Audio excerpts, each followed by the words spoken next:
నమస్తే, welcome to BRK special drive. నేను పద్మ. తెలంగాణ రైతులకు బంగారు పంటలు పండుతున్నాయి, కానీ యూరియా లేక బంగారం కళ్ల ముందే వాడిపోతుందనే భయం పట్టుకుంది. మరోవైపు పగలు రాత్రి క్యూలలో నిలబడి బస్తా కోసం వేచి చూస్తున్న రైతులు చెప్పులు పెట్టి లైన్లో చోటు రిజర్వ్ చేసుకునే పరిస్థితి. మేము కోటా ఇచ్చేసాం, సమస్య మీరే సృష్టించుకున్నారు అని కేంద్రం అంటోంది. అవసరానికి తగ్గ యూరియా పంపలేదు, అందుకే రైతులు ఇబ్బంది పడుతున్నారని రాష్ట్రం అంటోంది. మరి నిజం ఎవరిది? కేంద్రం పంపించిందా, రాష్ట్రం దాచిందా, లేక మధ్యలో సమన్వయమే లేకపోయిందా? రైతు బస్తా కోసం పడుతున్న కష్టాలు ఇప్పుడు రాజకీయ బస్తీ వారిగా మారాయి. యూరియా బస్తా కోసం రైతు నెట్టుకుంటే నేపాల బస్తా కోసం రాజకీయాలు నెట్టుకుంటున్నాయన్నది ఇప్పుడు దేశం అడుగుతున్న ప్రశ్న. ఎవరిని నిందించాలి? ఎవరిని నిందించినా ప్రయోజనం లేదని రైతులు మాత్రం పడిగాపులు కాస్తున్నారు. ఈ ఖరీఫ్ సీజన్ అంటే ఏప్రిల్ నుండి సెప్టెంబర్ వరకు కేంద్రం తెలంగాణకు 9.80 లక్షల మెట్రిక్ టన్నుల యూరియా కోటా కేటాయించింది. ఆగస్టు వరకు రావాల్సింది 8.30 లక్షల మెట్రిక్ టన్నులు. కానీ నిజంగా వచ్చింది కేవలం 5.18 లక్షల మెట్రిక్ టన్నులు మాత్రమే అని రాష్ట్ర ప్రభుత్వం అంటోంది. అంటే ఇంకా 3.12 లక్షల మెట్రిక్ టన్నులు తక్కువ. అంతేకాదు, ఆగస్టులో ఒక్క నెలకే 3.50 లక్షల టన్నుల అవసరం ఉండగా వచ్చింది మాత్రం 1.70 లక్షల టన్నులు. ఈ ఫిగర్స్ అన్ని తెలంగాణ వ్యవసాయ శాఖే రిలీజ్ చేసింది. కేంద్రం ఇచ్చిన హామీ మేరకు యూరియా రావడం లేదని రాష్ట్రం బలంగా ఆరోపిస్తోంది. కానీ కేంద్రం వాదన వేరేలా ఉంది. ఎరువుల శాఖ మంత్రి జేపీ నడ్డా స్పష్టంగా చెప్పారు, తెలంగాణలో యూరియా ఎక్కువగా వాడుతున్నారు అని. గత రబీ సీజన్లో పోలిస్తే 21% ఎక్కువ, గత ఖరీఫ్తో పోలిస్తే 12.4% ఎక్కువ యూరియా వాడారంటూ గణాంకాలు చూపించారు. అధిక వినియోగం భూమి సారాన్ని తగ్గిస్తుందని ఆందోళన వ్యక్తం చేశారు. రైతులు ప్రత్యామ్నాయ ఎరువులు, సేంద్రియ సహజ వ్యవసాయం వైపు వెళ్లాలని సూచించారు. అంతేకాకుండా అవసరాలకు తగ్గట్టు యూరియా ఇస్తామని హామీ ఇస్తూనే వినియోగాన్ని సమతుల్యంగా ఉంచాలని కేంద్రం క్లారిటీ ఇచ్చింది. కానీ రైతుల డిమాండ్ మాత్రం తీరడం లేదనే వాస్తవం మాత్రం అలాగే ఉంది. ఇకపోతే రైతుల ఆరోపణలు వేరేలా ఉన్నాయి. 40 కిలోల యూరియా బస్తా ధర 267 రూపాయలు ఉన్నా ప్రైవేటు డీలర్లు ఎక్కువ ధరలకు అమ్ముతున్నారని చెబుతున్నారు. కొన్ని షరతులతోనే బస్తాలు ఇస్తున్నారంటున్నారు. పిఎస్సిఎస్ వద్ద ఒక రైతుకు నెలలో 4 నుంచి 5 బస్తాలకు మించి ఇవ్వట్లేదని కూడా ఫిర్యాదులు వస్తున్నాయి. ఇంతలోనే బఫర్ స్టాకును 5 లక్షల మెట్రిక్ టన్నుల నుంచి 3 లక్షలకు తగ్గించడం రైతులకు షాక్ ఇచ్చింది. ఇక ఈ కారణంగా మార్కెట్లో కొరత మరింత పెరిగిందని చెబుతున్నారు. అంతేకాదు, యూరియా బ్లాక్ మార్కెట్కు వెళ్తుందా లేక వేరే ప్రయోజనాలకు వాడబడుతోందా అన్నది ఇప్పుడు పెద్ద ప్రశ్నగా మారిందంటున్నారు రైతులు. యూరియా కొరతపై తెలంగాణ రాజకీయాల్లో ఘాటు ఆరోపణల యుద్ధమే సాగుతోంది. కాంగ్రెస్ కేంద్రం పూర్తి కోటా ఇవ్వడం లేదు, అందుకే రైతులు ఇబ్బంది పడుతున్నారని అంటోంది. బీజేపీ మేము అవసరానికి మించి ఇస్తున్నాం, కానీ రాష్ట్రం ఉద్దేశపూర్వకంగా కొరత సృష్టిస్తోంది అని కౌంటర్ ఇస్తోంది. బీఆర్ఎస్ కేసీఆర్ హయాంలో ఎప్పుడూ యూరియా కొరత రాలేదు, ముందస్తు ప్రణాళికతో స్టాక్ చేసేవాళ్ళం. కానీ ఇప్పుడు కాంగ్రెస్ చేతగానితనం వల్ల రైతులు క్యూలలో నిలబడుతున్నారు అని దుమ్మెత్తిపోస్తోంది. యూరియా కొరతకు బాధ్యత ఎవరు అనేది రాజకీయ పోరు సాగుతున్న రైతు మాత్రం బస్తా కోసం క్యూలో ఉన్నాడు. రైట్గా ఇదే అంశానికి సంబంధించి మనతో మాట్లాడడానికి జూమ్ లైవ్ లో సిద్ధంగా ఉన్నారు కాంగ్రెస్ అధికార ప్రతినిధి మానవతారాయ్. నమస్తే అండి. నమస్తే. ఓకే, యూరియా గురించి రైతులు చాలా కష్టాలు పడుతున్నారు. అసలు వారికి సరిపడా యూరియా బస్తాలు దొరకట్లేదు, కానీ కేంద్రమేమో సరిపడా ఇస్తున్నాం అని చెప్తుంది, రాష్ట్రం ఇవ్వట్లేదు, రాష్ట్రం దగ్గర ఏదో లోపం ఉందని చెప్తుంది. సో దీనికి సంబంధించి మీరేం చెప్తారు? అసలు కేంద్రం ఒక రకమైనటువంటి వివక్షను తెలంగాణ రాష్ట్రం పైన చూపిస్తున్న మాట వాస్తవం. నిధుల విషయంలో కానివ్వండి, మెట్రో రైలు విషయంలో కానివ్వండి, ప్రతి అంశంలో బడ్జెట్లో కేటాయింపులో సైతం నయా పైసా ఇవ్వండి. చివరకు అన్నదాతలకు యూరియా సరఫరా విషయంలో కూడా మరి ఇట్లా ఆలోచించకుండా అనాలోచితంగా కావాలని చెప్పి రైతుల్లో కాంగ్రెస్ పార్టీని, కాంగ్రెస్ ప్రభుత్వాన్ని బద్నాం చేయడం కోసం యూరియా అరకొరగా ఇవ్వటం జరుగుతుంది. మీరే చెప్తున్నారు ఇప్పుడు లెక్కలు. దాదాపు 9,80,000 మెట్రిక్ టన్నుల యూరియా మనకు కేటాయింపులు జరిగితే ఇప్పటి వరకు వచ్చేసి 5,12,000 మెట్రిక్ టన్నుల యూరియా మాత్రమే మనకు రావటం జరిగింది. ఇంకా మనకి 3,12,000 సుమారు మెట్రిక్ టన్నుల యూరియా రావాలి. అదేవిధంగా దాంతో పాటు రైతులకు కూడా ఖరీఫ్ సీజన్లో ఏంటంటే కాంగ్రెస్ ప్రభుత్వం అనుసరిస్తున్న విధానాల పట్ల ఆకర్షితులయ్యి సన్న బోనస్ అంటే 500 రూపాయల బోనస్లు ఇవ్వటం మూలంగానే చాలా మంది రైతులు తెలంగాణలో వరి పంటకే ప్రాధాన్యత ఇస్తున్నారు. అది కూడా సన్నాలు పండించడం కోసమే ప్రాధాన్యత ఇస్తున్నారు. గత మొత్తం ఖరీఫ్ తర్వాత రబీ సీజన్లో పంట దిగుబడి చూస్తే దేశంలోనే దేశ చరిత్రలో అత్యధికంగా ఉత్పత్తి అయింది తెలంగాణ రాష్ట్రం. 2,87,00,000 మెట్రిక్ టన్నుల పంట దిగుబడి అయింది.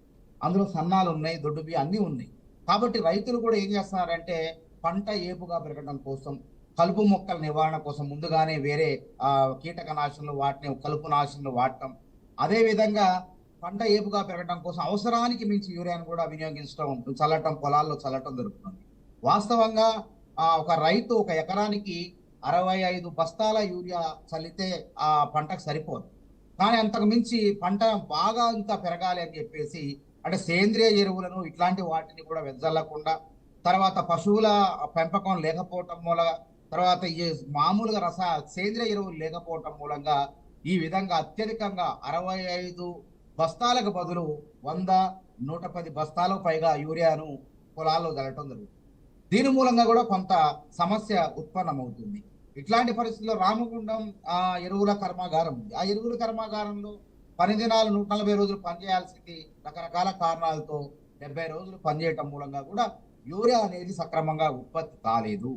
కాబట్టి కేంద్ర ప్రభుత్వం ఏం చెప్తుంది, మా మంత్రులు నిన్న వెళ్ళి నడ్డా గారిని, ఎరువుల రసాయన శాఖ మంత్రిని, కేంద్ర మంత్రిని కలవటం జరిగింది. మా మంత్రులు దేశ చరిత్రలో యూరియా కోసం పార్లమెంట్లో ధర్నా చేసిన దాఖలాలు కూడా ఎక్కడా లేవు. కాబట్టి రైతులు పడుతున్నటువంటి బాధలు, ఇబ్బందులు అది కేంద్ర ప్రభుత్వం కావాలనే ఒక వివక్షపూరితంగా ఈ విధంగా తెలంగాణ రైతాంగంలో ఇప్పటి వరకు రైతులకు కాంగ్రెస్ ప్రభుత్వం 1,04,000 కోట్ల రూపాయలను వివిధ సంక్షేమ పథకాల ద్వారా రైతు భరోసా, రుణమాఫీ, తర్వాత పంట నష్టపోతే డబ్బులు, ఆ విధంగా అన్ని రకాలుగా రైతు ఉచిత విద్యుత్ కానివ్వండి, రకరకాలుగా రైతులకు ప్రభుత్వం అండదండలు ఉంటున్నాయి, ఆర్థికంగా ఆదుకుంటుంది. ఇట్లాంటి నేపథ్యంలో బీజేపీ కాంగ్రెస్ ప్రభుత్వాన్ని గతంలో నిధులు ఇవ్వనట్లే, అదేవిధంగా మెట్రో ప్రాజెక్టులు పక్క రాష్ట్రాల్లో మంజూరు చేసి ఈ రాష్ట్రంలో ఇవ్వనట్లే ఈ విధంగా యూరియాను కొరతను స్పష్టంగా సృష్టిస్తుంది. ఈ యూరియా సరఫరా చేయకపోవటం మూలంగా రైతులు తెల్లవారుజామునే ఉన్న యూరియాను దక్కించుకుందామని వచ్చేసి తెల్లవారుజామునే వచ్చేసి ఆ సహకార సంఘాల ముందు వచ్చేసి అక్కడ కూర్చొని అనేక ఇబ్బందులు పడుతున్నారు. ఇది చూసి తట్టుకోలేకనే కాంగ్రెస్ ప్రభుత్వం ఇప్పుడు కాదు, ఈ ఖరీఫ్ సీజన్ ప్రారంభం ముందే కేంద్ర ప్రభుత్వాన్ని వెంటబడినా సరే మాకు ఇవ్వాల్సిన కోట ఇవ్వండి, కొరతలు విధించకండి, నెల మీరు ఆగస్టు నెలలో ఒక రకంగా, తర్వాత వచ్చేసి జూలై నెలలో ఒక రకంగా ఎప్పటికప్పుడు కేటాయించిన దాంట్లో కొరత విధిస్తున్నారు. దీని మూలంగా రైతాంగానికి ఇబ్బందులు ఎదురవుతున్నవి. కాబట్టి ఈ విధంగా ఇబ్బందులు ఎదురవుతున్నాయని చెప్పి స్పష్టంగా చెప్పడం జరిగింది. కాబట్టి ఇంతకన్నా ఏం చేయాలా, రైతాంగం కూడా అర్థం చేసుకోవాలి. ఇప్పుడు గతంలో మిర్చి, మిర్చి తర్వాత కందులు, ప్రత్తి ఇట్లాంటి పంటలు పండించింది. ఎప్పుడైతే రాష్ట్ర ప్రభుత్వం ఈ బోనస్లు, సన్న బియ్యాలు, తర్వాత సప్లై దీనికి ఉండటం మూలంగా, ప్రోత్సాహకాలు ఉండటం మూలంగా రైతులు కూడా ఒకటే పంటను పండించి ఏర్పాటు చేస్తున్నారు. పంట అంటే పత్తి ఇట్లాంటి పంట ఉత్పత్తి అనేది, పంట సాగు అనేది తగ్గిపోతుంది. దీని మూలంగా అందరు రైతులు కూడా యూరియా కోసం ఎగబడేసరికి ఈ సమస్య ఉత్పన్నమైంది. ఇది ప్రతిపక్షాలు కొంతమంది కావాలని చెప్పిన కాంగ్రెస్ పార్టీ మీద, బీజేపీ బీఆర్ఎస్ పార్టీలు కావాలని చెప్పేసి వాళ్ళేదో అన్నట్టు చేస్తున్నారు. గతంలో పంటలు వరి ధాన్యం సాగు అనేది తక్కువగా ఉన్నది. తర్వాత ఈసారి రైతులందరూ సన్న బియ్యాలు ఇవ్వటం మూలంగా, ఎక్కువగా ఇవ్వటం, ప్రోత్సాహకాలు ఇవ్వటం మూలంగా, ఈ విధంగా బోనస్లు ఇవ్వటం మూలంగా ఈ వరి పంట సాగుకి రైతులు ఆమోదయోగ్యంగా ఉన్నారు, దాన్నే సాగు చేస్తున్నారు. అందుకే ప్రభుత్వం అబద్ధం ఆడుతుంది. బీజేపీ నాయకత్వం కాంగ్రెస్ పార్టీని, కాంగ్రెస్ ప్రభుత్వాన్ని బద్నాం చేసే ప్రయత్నం చేస్తుంది. 12 లక్షల మెట్రిక్ టన్నులు ఇచ్చారని చెప్పి అబద్ధాలు ఆడుతుంది. వాళ్ళు ఇచ్చినట్లయితే నిజంగా ప్రియాంక గాంధీ గారు కూడా పార్లమెంట్లో, తెలంగాణ ఎంపీలు వీళ్ళు చేసే ధర్నాలు వారు కూడా వెళ్ళి దీనిపైన పెద్ద ఎత్తున చర్చలు చెప్తాం అని చెప్పేసి అనేసరికి వీళ్ళల్లో కూడా బీజేపీ నాయకత్వంలో కూడా మాటలు లేవు వాళ్ళకి చెప్పడానికి. కాబట్టి మేము ఒక్కటే కోరుతున్నాం, అన్నదాతలు, దేశానికి అన్నం పెట్టే అన్నదాతల దగ్గర ఇట్లాంటి రాజకీయాలు, చిల్లర రాజకీయాలు చేయకండి. కృత్రిమ యూరియా ఉన్నప్పటికీ ఇవ్వకుండా అన్నదాతల పొట్టలు కొట్టకండి. సకాలంలో యూరియా ఇస్తే వాళ్ళు పంటలు పండించుకుంటారు, దేశానికి అన్నం పెడతారు. ఈ మాత్రం ఆలోచన లేకుండా కేంద్ర ప్రభుత్వం వ్యవహరించడం చాలా బాధాకరమైన అంశం. ఓకే, మానవతరాయ్ గారు, మీరు ఒక మాట అన్నారు, వరికి సంబంధించి ప్రోత్సాహకాలు ఇవ్వడం వల్లే రైతులందరూ కూడా అటువైపు మొగ్గు చూపుతున్నారు, మిగతా పంటల వైపు చూడట్లేదని. ఇన్ కేసు ఆ పంటలకు కూడా ఏమైనా ప్రోత్సాహకాలు ఇస్తే అటువైపు వెళ్ళే అవకాశం లేదంటారా రైతులు? అంటే మనం ఏంటంటే వరి సాగుబడి ఇప్పుడు మనకి దాదాపు 10 ఏళ్లుగా గత ప్రభుత్వం రేషన్ కార్డులు ఇవ్వలేదు. ఇవాళ రేషన్ కార్డులు తెలంగాణ ఏ రాష్ట్రంలో లేదు. ఒక తెలంగాణలోనే సన్న బియ్యం ఇవాళ శ్రీమంతులు తినే అన్నాన్ని సామాన్యులకు కూడా పెడతాం, పేదవాళ్ళకు పెడతాను. అట్లాంటి మొత్తం కలిపితే దాదాపు 96 లక్షల రేషన్ కార్డులు ఉన్న వాళ్ళకి దాదాపు 3 కోట్ల జనాభాలో 4 కోట్లు ఉంటే 3,10,00,000 మందికి సన్న బియ్యాన్ని అందిస్తున్నాం. చక్కగా వాళ్ళు సంతోషపడుతున్నారు, సన్న బియ్యం మేము శ్రీమంతులతో పాటు తింటున్నాం అని చెప్పేసి. కాబట్టి ఇట్లాంటి సమయంలో కూడా మనకు అవసరం ఉంటుంది. కాబట్టి యూరియా అనేది కేంద్ర ప్రభుత్వం సకాలంలో సరఫరా చేసినట్లయితే రైతులు ఈ విధంగా వచ్చేవాడు కాదు. రాష్ట్ర ప్రభుత్వం కూడా చెప్తుంది ఈ యూరియా అనే దాని వల్ల పంట భవిష్యత్తులో భూమి యొక్క సారం తగ్గిపోద్ది, తద్వారా సమస్యలు ఉత్పన్న అవుతాయి, వరి సాగుబడి కాదు పండే దానికన్నా క్రమక్రమంగా తగ్గిపోద్ది. కాబట్టి ఇట్లాంటి తరుణంలో రైతులు కూడా ఆలోచన చేయాలి, సేంద్రియ ఎరువులు ఆలోచన చేయాలి, డిపిఏ లాంటి లేకుంటే కాంప్లెక్స్ ఎరువుల వైపు కూడా ఆలోచన చేయాలి. కాంప్లెక్స్ ఎరువులు అయితే ఏమైందంటే అది 1600 1700 రూపాయలు ఉంటుంది. కాబట్టి ఇదైతే 267 రూపాయలు ప్రభుత్వం అందిస్తుంది. కాబట్టి పంట ఉన్నదానికన్నా అత్యధికంగా 65 ఎకరాకు 65 బస్తాలు అవసరం అయితే వీళ్ళు 100 బస్తాలు పై చిలుకు 110 బస్తాలు పై చిలుకు వాడటం జరుగుతుంది. పంట ఏపుగా పెరుగుతుంది. కానీ అక్కడ భవిష్యత్తులో నష్టం, ఆ భూమి సారవంతంగా ఉన్న భూమి సారం పడిపోయి పంట దిగుబడి రాకపోయే ప్రమాదాలు వచ్చే పరిస్థితులు లేవు. కాబట్టి రైతాంగంలో కూడా ప్రభుత్వం అధికారులు వ్యవసాయ అధికారులు చెప్పే మాటలను పరిగణలో తీసుకోవాలి. అవసరమైతే అందరూ సన్నబియ్యం కాకుండా వేరే వాణిజ్య పంటలు మిర్చి పత్తి ఇట్లాంటి కంది పంటలు వాటి వైపు కూడా లాభాలు ఉన్నాయి.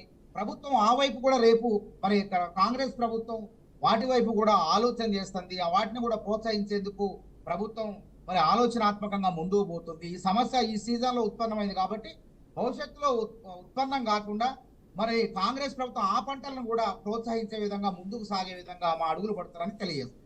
అంటే రైతులు సేంద్రియ పద్ధతిలో వ్యవసాయం చేయడానికి ప్రయత్నించండి అని అంటున్నారు. అలాంటి పరిస్థితే ఉంటే కనుక ప్రభుత్వం ఇచ్చే ప్రోత్సాహకాల వైపు రైతులు ఎందుకు ఎదురు చూస్తారంటారు? రెండోది, సన్నబియ్యం అవసరం కాబట్టి అందరూ రైతులు పండిస్తున్నారు అంటున్నారు. దానికి తగ్గ యూరియా కూడా సప్లై చేయాల్సిన అవసరం రాష్ట్రానికి లేదంటారా?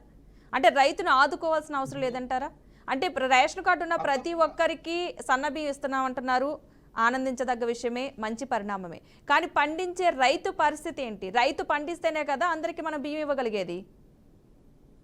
ఇప్పుడు దేశంలో ఏ రాష్ట్రంలో లేని విధంగా రేవంత్ రెడ్డి సర్కారు ఇవాళ రైతాంగానికి అత్యధికంగా మేలు చేస్తుంది. బడ్జెట్ లో రైతులు అన్నదాతలు ఇందాక చెప్పాను నేను 1,04,000 కోట్ల రూపాయలు పొందుతున్నారు. 2 లక్షలు రుణమాఫీ చేసినాం. 70 లక్షల మంది రైతుల ఖాతాలో దాదాపు అంచెలంచెలుగా ఒకసారి 9,000 కోట్లు, ఒకసారి మొత్తం కలిపితే 21,000 కోట్ల రైతు భరోసా కేసినాం. ఉచిత విద్యుత్ పథకానికి 29,000 కోట్లను ఖర్చు పెట్టినాం. ప్రకృతి వైపరీత్యాల మూలంగా పంట నష్టపోతే 260 కోట్లు ఇచ్చినాం. ఈ విధంగా అన్ని రకాలుగా రైతాంగాన్ని ఆదుకుంటున్నాం. ఈ యూరియా అనేది మేము అప్రమత్తం చేసినా కేంద్ర ప్రభుత్వం స్పందించట్లేదు. కేంద్ర ప్రభుత్వానికి ఏంటంటే రాజకీయ దురుద్దేశాలు ఉన్నాయి. కాంగ్రెస్ పార్టీకి పేరు రావద్దు. అన్ని రకాలుగా రైతాంగాన్ని కాంగ్రెస్ ప్రభుత్వం ఆదుకుంటుంది. కాబట్టి ఏదో రకంగా ఈ విధంగా కొరత సృష్టించేసి ఇవ్వాల్సిన 9.80 లక్షల మెట్రిక్ టన్నుల ఇచ్చినట్లయితే ఈ సమస్య ఉత్పన్నం కాదు. ఇప్పటికి కూడా 3,12,000 మెట్రిక్ టన్నుల యూరియా మాకు రావాల్సి ఉంది. కానీ దాన్ని అడిగితే దాన్ని దాటవేస్తున్నారు. మీరు రైతులు నచ్చ చెప్పండి, అత్యధికంగా వాడుతున్నారు. ఇవ్వాల్సింది ఇవ్వకుండా ఈ విధంగా దాటవేస్తూ రైతులని మరి ఆ వైపు ఆలోచన చేయండి, సేంద్రియ ఎరువుల వైపు ఆలోచన చేయని చెప్పి వాళ్ళు ఉచిత సలహాలు ఇస్తున్నారు. ఇది ఎంతవరకు సబబు అని చెప్పి మేము బీజేపీ ప్రభుత్వాన్ని ప్రశ్నిస్తున్నాం. కాబట్టి కాంగ్రెస్ ప్రభుత్వానికి రేవంత్ రెడ్డి సర్కారుకు పేరు వస్తుంది కాబట్టి బీజేపీ కుట్రపూరితంగా రాష్ట్ర నాయకత్వం చెప్పినట్లు ఆ విధంగా చేస్తుంది. ప్రతి అంశంలో కాంగ్రెస్ కి రావద్దు పేరు, రైతుల్లో ప్రజల్లో బద్నాం కావాలి, అప్రతిష్ట మూట కట్టాలి అని చెప్పేసి వాళ్ళు ప్రయత్నాలు చేస్తారు. కానీ అవన్నీ ఏం పప్పులు ఉడకవు. ప్రతి అంశం ఇందాక నేను చెప్పాను, 42% రిజర్వేషన్ అంశంలో తొక్కి పెట్టారు. ఇక నేను అనుకోసారి అవి తొక్కి పెట్టారంటే వదిలిపెట్టండి, అవి కూడా చేయకూడదు ఆ విధంగా. కానీ అన్నదాతలు పండించే వరిధాన్యం దగ్గర కూడా వీళ్ళు రాజకీయాలు చేయడం ఎంతవరకు న్యాయం చెప్పండి. కాబట్టి ఇట్లాంటి రాజకీయాలు చేయొద్దు. ఆలోచనాత్మకంగా రైతులకు మేలు చేసే విషయంలో కేంద్ర ప్రభుత్వం సహకారం అందించాలి. మా మా మా వ్యవసాయ శాఖ మంత్రి గారు, ఎంపీలు బృందం అందరు కూడా వెళ్ళి మొత్తుకున్నా సరే, వినతి పత్రాలు ఇచ్చినా సరే వాళ్ళు మరి సరఫరా చేయకుండా మరి కొరతను సృష్టించి రైతుల్లో ఆందోళనలు రెక్కిస్తున్నారు. కాబట్టి రైతాంగం కూడా గమనించాలి. తెలంగాణ రైతాంగం బీజేపీ ప్రభుత్వం ఏ విధంగా వ్యవహరిస్తుందో ఆలోచించండి. రైతుల మీద వాళ్ళకి ప్రేమ ఉండదండి. నిజంగానే ప్రేమ ఉన్నట్టయితే కార్పొరేట్ చట్టాలు తీసుకొచ్చి పెద్ద ఎత్తున పోరాటాలు జరిగి కాంగ్రెస్, రాహుల్ గాంధీ, సోనియా గాంధీ వీళ్ళు మద్దతు తెలిపి 600 మంది రైతులు చనిపోయారు ఆ రోజు నల్ల చట్టాలకు వ్యతిరేకంగా పోరాటం చేసి 600 మంది చనిపోయిన తర్వాత ప్రతిపక్షాల కాంగ్రెస్ పార్టీ పోరాటానికి, రాహుల్ గాంధీ, సోనియా గాంధీ గారి పోరాటానికి భయపడి ఆ చట్టాలను వెనక్కి తీసుకోవడం జరిగింది. కాబట్టి రైతుల పైన చిత్తశుద్ధి లేదు, రాజకీయాలే తప్ప బీజేపీకి అనేది స్పష్టం అవుతుంది. కాబట్టి ఈ వైఖరి నుంచి బీజేపీ ప్రభుత్వం బయటపడాలి. గెలిచారు, 8 మంది ఎంపీలు ఉన్నారు, 2 కేంద్ర మంత్రులు ఉన్నారు, కీలకమైన వాళ్ళు. మళ్ళా కిషన్ రెడ్డి గారు, బండి సంజయ్ గారు దీని గురించి మాట్లాడరు. మేము ఇచ్చినామంటే లెక్కలు లేవా, పత్రాలు లేవా? శాస్త్రీయబద్ధంగా మేము అబద్ధాలు ఆడాల్సిన అవసరం లేదు. మాకు రావాల్సిన వాటా, మాకు కేటాయింపులు చేసిన యూరియాని ఇవ్వండి, న్యాయబద్ధంగా ఇవ్వండి, అంతకు మించి మేము అడగట్లేదు. కాబట్టి దీని మీద ఏం చేస్తున్నారు? కాబట్టి దీన్ని బ్లాక్ మార్కెట్లో అమ్ముతున్నారు. ప్రభుత్వం, రాష్ట్ర ప్రభుత్వం, కలెక్టర్లు ఎప్పటికప్పుడు అప్రమత్తంగా ఈ యొక్క సమస్యలు రాకుండా, గొడవలు జరగకుండా ప్రయత్నాలు చేస్తున్నారు.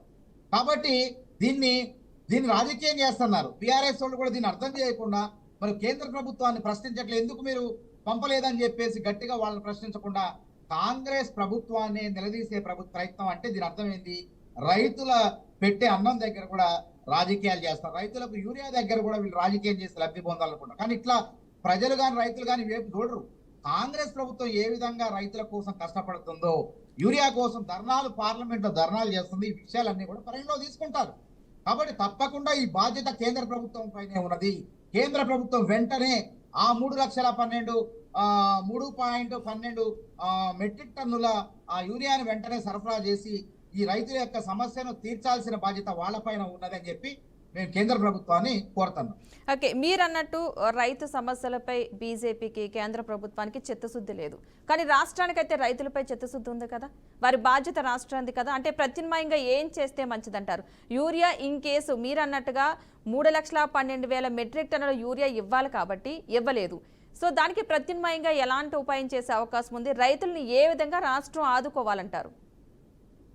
ఇప్పుడు రైతుల్ని ప్రకృతి వైపరీత్యాలు వస్తే గత ప్రభుత్వం ఆదుకోలేదు, కేంద్ర ప్రభుత్వం ఆదుకోలేదు, రాష్ట్ర ప్రభుత్వం, ముఖ్యమంత్రి రేవంత్ రెడ్డి గారు ఇందాకే చెప్పారు, ఎకరానికి 10,000 చొప్పున 260 కోట్లు కేటాయించడం జరిగింది. తర్వాత రైతు బీమా, రైతు భరోసా అన్ని రకాల ఆదుకుంటున్నాం. ఈ యూరియా విషయంలో ఏంటంటే రైతుల వాడకం అనేది ఎక్కువ ఉన్నది, స్థాయికి మించి, పరిధికి మించి ఉన్నది. ఎంత జల్లాలు అంత జల్లకుండా వాళ్ళు 65 బస్తాలు కలిపితే సరిపోద్ది ఎకరానికి. పంట చివరి వరకు కోతకు వచ్చే వరకు ఎక్కడ వరకు ఉంటుందో అక్కడ వరకు. కానీ వీళ్ళు 110 బస్తాలు, ప్రతి ఒక్క రైతు ఎకరానికి 110 బస్తాలు ఉపయోగించడం జరుగుతుంది. కాబట్టి ఈ సమస్య అనేది ఈ విధంగా ఉత్పన్నమైంది. కాబట్టి అందుకే వ్యవసాయ శాఖ అధికారులు అప్రమత్తంగా ముందు కూడా హెచ్చరించినా సరే రైతులు ఏంటంటే సన్న బియ్యానికి 500 బోనస్ వస్తుంది, మరి వేరే పంటలకు రాదు అనే ఆలోచనతో ఉన్నారు. కాబట్టి మేము అదే అంటున్నాం, కూడా మిగతా పంటల విషయంలో కూడా ఆలోచన చేస్తుంది. రైతాంగాన్ని దృష్టి మరలించి యూరియా కొరత రాకుండా ఆ ప్రయత్నాలు మేము చేస్తున్నాం. చెప్పండి. ఓకే, రైతులు వాళ్ళకి కావాల్సిన దానికంటే ఎక్కువ యూరియా బస్తాలని చెప్పేసి అని అంటున్నారు కదా. అంటే ఇచ్చేటప్పుడు కొన్ని లెక్కలు ఉంటాయి కదా, ఏ రైతుకి వారి పంటను బట్టి ఎన్ని ఎకరాల పొలం ఉంది దాన్ని బట్టి బస్తాలు ఇస్తారు కదా. మరి అక్కడ లెక్కలు తప్పుతున్నాయి అంటారా? అంటే ఒక రైతుకి ఎన్ని ఇవ్వాలో ఆల్రెడీ ఒక క్యాల్కులేషన్ ఉంటుంది, ఇన్ని యూరియాలు అవసరం అయితే ఇన్ని బస్తాలు అవసరం అయితే వాళ్ళకని చెప్పి. అంతకు మించి రైతులు తీసుకెళ్తున్నారంటే అక్కడ ఇవ్వబట్టే కదా తీసుకెళ్తున్నారు. మీ పంటకి ఇన్ని ఎకరాలకి ఇన్ని బస్తాలు సరిపోతాయని అధికారులు లెక్కలు వేస్తారు. ఇచ్చే చోట చాలా జాగ్రత్తగా ఉన్నాయంటున్నారు, ఎక్కడా కూడా బ్లాక్ మార్కెట్కి వెళ్ళట్లేదు అని అంటున్నారు. సో ఇక్కడెక్కడ లెక్క తప్పుతుంది అంటారు? రైతులకు ఇచ్చే బస్తాల్లో ఎక్కువ తీసుకెళ్ళడానికి ఇస్తే కదా తీసుకెళ్తారు. యూరియా డీలర్లు కానీ వేరే వాళ్ళు ఎవరన్నా వాళ్ళు కూడా యూరియా సరఫరా చేసుకొని తీసుకుంటారు. ఇక్కడ తీసుకుంటున్నారు, మళ్ళీ అక్కడ పోయి కూడా 267 రూపాయల బస్తాన్ని 300 పెట్టి కొనుక్కుంటున్నారు అత్యధికంగా. కాబట్టి తప్పు అంటున్నాం. ఒకవేళ కొరత ఏర్పడితే ప్రభుత్వమే ఆ డీలర్ దగ్గర నుంచి ఇలా తీసుకొచ్చి ఇచ్చే ఏర్పాట్లు ఉంటుంది. కానీ అట్లా కాకుండా వీళ్ళు అవసరానికి మించి వీళ్ళు అత్యధికంగా పంట ఏపుగా పెరగడం కోసం ఈ యొక్క విధానాలకు పాల్పడుతున్నారు. కాబట్టి అవి వద్దు అని చెప్తున్నాం, అట్లాంటి విధానాలు వద్దు అని చెప్తున్నాం. ఒకవేళ నిజంగా కొరత ఏర్పడితే ఆ డీలర్ దగ్గర నుంచి మేమే సరఫరా చేసే ప్రయత్నాలు చేస్తామని చెప్తాను. కానీ అట్లా ఆగట్లేదు, తెల్లవారుజామునే వచ్చి ఉంటున్నారు. రైతుల యొక్క నిజంగా సహసిద్ధంగా వాళ్ళకి ఆందోళన ఉంటుంది. ఎందుకంటే సరైన సమయంలో పంట పెరిగితే, ఏపుగా పెరిగితే అత్యధిక దిగుబడి వస్తుంది, బోనస్లు వస్తాయి అనేటువంటి ఆలోచన ఉంది. వాళ్ళ తప్పు కాదు ఇది. వ్యవస్థలో ఇది సరఫరాలు కేంద్ర ప్రభుత్వం తప్పు ఉన్నది. తర్వాత రైతులు కూడా కొంత ఆశపడటం కూడా కొంత మనకి స్పష్టంగా కనపడుతుంది. కాబట్టి మేము పంట వాళ్ళ దృష్టి మరలిస్తున్నాం. ఈ వైపు పోండి, అందరూ ఈ రైతాంగం మొత్తం కూడా ఈ వైపు రాకండి, కొన్ని పంటలు వాణిజ్య పంటలు వేయండి అని చెప్తున్నా సరే రైతాంగం మొత్తం కూడా ఇది ఏందో సులభంగా ఏదో కూలీలు కూడా ఇప్పుడు యంత్రాలు వచ్చినాయి, వరి పంట కోసే యంత్రాలు వచ్చినాయి. ఇది కూడా సులభంగా ఉంది, సులభంగా వేగంగా సకాలంలో పంట చేతికి వస్తాం. కాబట్టి పంట నష్టం ఇందులో జరగట్ల, వేరే పంటల్లో నష్టపోయే ప్రమాదం ఉంది. కాబట్టి ఆ విధంగా రైతాంగం కూడా ఈ విధంగా ఆలోచన చేసి సులభంగా వేగంగా చేతికి వస్తుంది కాబట్టి, యూరియా వల్ల వేపుగా పెరుగుతుంది కాబట్టి ఈ విధంగా ఆలోచన చేయటం వల్ల రైతుల ఆలోచన విధం కూడా ఉన్నది. కాబట్టి ప్రభుత్వం చైతన్యం చేస్తుంది. ఇప్పటికిప్పుడు ప్రారంభమైంది, మొన్న సీజన్ ప్రారంభమైంది, ఈ సీజన్ ప్రారంభమైంది. ఇక వచ్చే సీజన్ నుంచి కూడా చాలా జాగ్రత్తగా రైతాంగానికి నష్టం జరగకుండా ఈ విధంగా క్యూలో ఉండకుండా కాంగ్రెస్ ప్రభుత్వం వ్యవసాయ శాఖ అధికారులు తమ చర్యలు తీసుకోవడానికి ఆల్రెడీ సూచనలు చేస్తూనే ఉన్నారు. మరి ఏం చేయాలంటారు లాస్ట్ గా? ఒకవేళ కేంద్రం సపోర్ట్, మనం ఇప్పుడు స్వతహాగా రైతులు కూడా ఆలోచన చేయాలి. ఇప్పుడు గతంలో పాడి పరిశ్రమను కూడా పెంచుకోవాలి. ఇలా పాడి పరిశ్రమ రైతుల దగ్గర లేవు, ఇలా గోశాలలో పెరుగుతున్నాయి. ఒకప్పుడు మనం ఎరువులనంటే మొత్తం ప్రారంభం వర్షాలు పడంగానే ముందు పొలాల్లోకి ఇంటి ముందు పెంట దిబ్బలు ఇవన్నీ ఉంటే ఆ దిబ్బల మొత్తాన్ని కూడా బండ్లలో ఎడ్ల బండ్లలో ఎక్కించుకొని పోయి పొలాల్లో చల్లేవాడు. తద్వారా యూరియా అనేది అవసరం రాకుండా అయిపోతుంది. కాబట్టి రైతులు కూడా పశుపోషణ చేయటం మూలంగా మనమే మన సేంద్రియ ఎరువుల్ని మనం తయారు చేసుకోవచ్చు. ఈ ఆలోచన కూడా రావాలి. ఎప్పుడైనా మళ్ళా పూర్వకాలం ఓల్డ్ ఈజ్ గోల్డ్ అంటారు కదా, పాతకాలంలో ఏ విధంగా వ్యవసాయం చేసినామో ప్రతి ఇంట్లో కూడా పాడి పరిశ్రమ ఉండేది, ప్రతి ఇంట్లో కూడా దిబ్బలు ఉండేవి, విసర్జనలు మన పశువుల విసర్జనలు ఉండేవి, దిబ్బలు ఉండేవి. కాబట్టి వాటిని వర్షాలు పడంలోనే పొలాల్లో వెదజల్లే వాళ్ళం. ఇలా ఆ సంస్కృతి లేదు. వర్షాల పడంలోనే నాట్లేనో పంట ఏపుగా పెరగడం కోసం అనేక రకాలమైనటువంటి మందులు వచ్చినాయి. కాబట్టి ఈ మందుల వాడకం అనేది పెరిగింది, యూరియా వాడకం అనేది పెరిగింది. దీన్ని తగ్గించుకోవాలి అని చెప్పి తెలంగాణ రైతాంగానికి చెప్తున్నాం. అదేవిధంగా బోనస్లు వేరే పంటలకు కూడా ఇచ్చే ఆలోచనలు ఉన్నాయి. మద్దతు ధర ఇస్తున్నాం, ఎక్కడ కూడా రైతులు నష్టపోవటం లేదు. ఇంకో విషయం ఏంటంటే ఈ వరి ధాన్యం అమ్మినట్లయితే వాళ్ళకి రైతులకు సక్రమంగా వెంటనే డబ్బులు వస్తుంది, ప్రభుత్వం వాళ్ళ ఖాతాలో వేస్తుంది. కాబట్టి సులభంగా వేగంగా తొందరగా పంట చేతికి వస్తుంది, డబ్బులు మన ఖాతాలు రైతుల ఖాతాలో జమ అవుతున్నాయి. కాబట్టి మన గ్రామాల్లోనే వీటిని నమ్ముకునే వెసులుబాటు, తర్వాత ఈ కేంద్రాలను, కొనుగోలు కేంద్రాలను అత్యధికంగా రైతుల కళ్ళ ముందే, ఇంటి ముందే ఏర్పాటు చేసే ప్రయత్నాలు చేస్తున్నాం. ఈసారి మొత్తం కలిపితే 8,000 దరిదాపు 8,000 కొనుగోలు కేంద్రాలను ఏర్పాటు చేసి రైతులకు అసౌకర్యంగా ఏమాత్రం అసౌకర్యం కలగకుండా రైతాంగానికి మేము ఈ యొక్క కొనుగోలు కేంద్రాలను ఏర్పాటు చేసి. ఎందుకంటే గతంలో అప్పుడు ఏం జరిగింది, కాంగ్రెస్ రేవంత్ రెడ్డి గారు పిసిసి ప్రెసిడెంట్ గా ఉన్నప్పుడు కల్లాల్లో కాంగ్రెస్ అని పోయినాం మేము. అరే వీళ్ళు పంట కొనమని, నువ్వు కొనమంటే కేంద్ర ప్రభుత్వానికి, రాష్ట్ర ప్రభుత్వం బీఆర్ఎస్ ప్రభుత్వం ఏం చేసేది, కేంద్రానికి కొనమని. కేంద్రం ఏది మీరు కొనాలనేది. వాస్తవంగా రాష్ట్ర ప్రభుత్వం సేకరించి కేంద్ర ప్రభుత్వానికి ఇవ్వాలా. కానీ అట్లా వీళ్ళిద్దరు పంచాయతీ మూలంగా రైతులు పంటలు గడిచిపోయి సర్వనాశనం అయినా సరే వాళ్ళు మేల్కొనకపోతే రేవంత్ రెడ్డి గారు వాళ్ళ బాధలు తెలిసి మమ్మల్ని అందరినీ కూడా వరంగల్ జిల్లా ఇన్ఛార్జికి పోయిన ఆ రోజు కల్లాల్లో కాంగ్రెస్ అని చెప్పి ప్రతి కళ్ళంలో పోయి వాళ్ళకు బుద్ధి చెప్పి వాళ్ళు కొనే విధంగా ఆ రోజు మేము కార్యక్రమాలు చేపట్టాం. కాబట్టి మా పరిపాలనలో రైతాంగానికి ఆ విధంగా కష్టాలు రాకుండా చూస్తున్నాం. పంట ఒకవేళ తడిసి నష్టపోతే వాళ్లకు 10,000 రూపాయల చొప్పున ఎకరానికి పంటను బట్టి మేము ఇస్తున్నాం. అదేవిధంగా వరి ధాన్యం కొనుగోలులో గతంలో గోల్మాలు ఉండేది, దళారీలో మధ్యలో రైతాంగం చితికిపోయేది. అట్లా కాకుండా బోనస్లు ఇస్తున్నాం కాబట్టి రైతులు మరి ప్రభుత్వం దగ్గరే, ప్రభుత్వ మార్కెట్ యార్డ్లను అమ్మటం మూలంగా నష్టపోకుండా, తరుగు కూడా లేకుండా రైతులు నష్టపోకుండా ఇలా లాభాలు పొందే విధంగా కాంగ్రెస్ ప్రభుత్వం అడుగులు వేస్తుంది.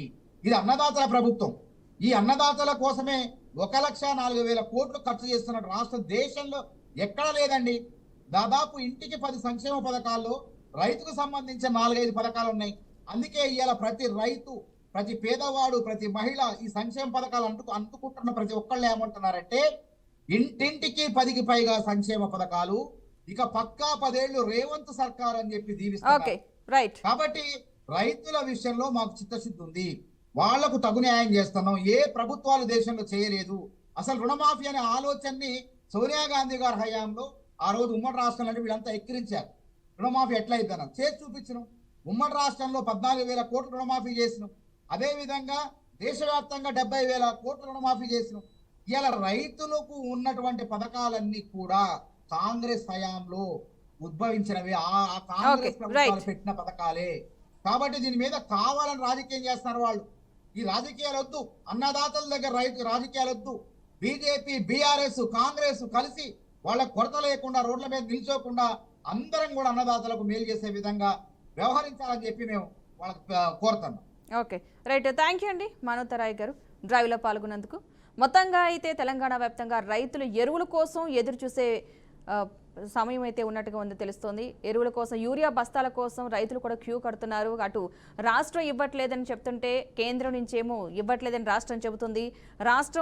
రాష్ట్రంలో ఎంత యూరియా కావాలో వాళ్ళకే క్లారిటీ లేదని కేంద్రం చెబుతుంది. మొత్తంగా కేంద్రం రాష్ట్రం మీద, రాష్ట్రం కేంద్రం మీద ఒకరి మీద ఒక నెపం వేసుకునే నేపథ్యంలో రైతులైతే మధ్యలో నలుగుపోతున్నారు. చూద్దాం ముందు ఇంకా 3,12,000 మెట్రిక్ టన్నుల యూరియా తక్కువగా ఉంది. అంత తక్కువగా కేంద్రం ఇచ్చిందని చెప్పేసి రాష్ట్రం చెబుతుంది. కనీసం ఇప్పటికైనా సరే కేంద్రం ఇవ్వాల్సిన యూరియా ఇస్తుందో లేదో, దానికి సంబంధించి రాష్ట్రం ప్రత్యామ్నాయ ఏర్పాట్లు ఏమైనా చేస్తుందో, రైతుల కంట కన్నీరు తుడుస్తుందో లేదో వేచి చూద్దాం. ఇది వాళ్ళ special right. Keep watching BRK news Telugu సత్తా.